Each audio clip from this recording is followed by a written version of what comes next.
Welcome to Pindar Poetry. We hope you learned something new. You begin by preparing both devices, charge the Nothing Ear and enable Bluetooth on your phone. Once done, open the Chatgpt mobile app or a browser tab to chat. Open eye. Calm, because you'll route audio through your phone. Put the earbuds into pairing mode and select them in your phone's Bluetooth list.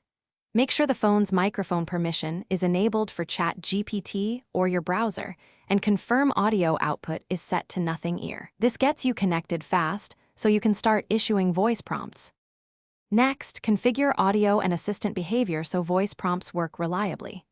In the Chatgpt app, enable voice input or create an assistant shortcut. This links push-to-talk or wake-word actions.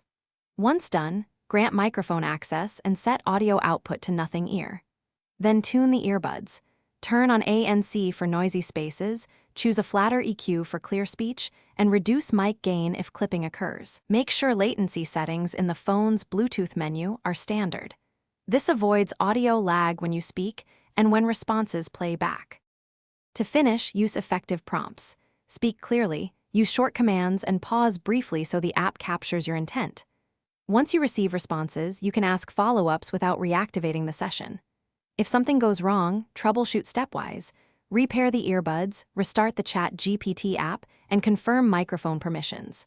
If audio clarity still fails, update Nothing Ear firmware and the Chatgpt app. Then test with a voice recorder to identify whether the mic or the app is the problem. This single check often reveals the root cause. Thanks for watching. Consider subscribing if we helped you.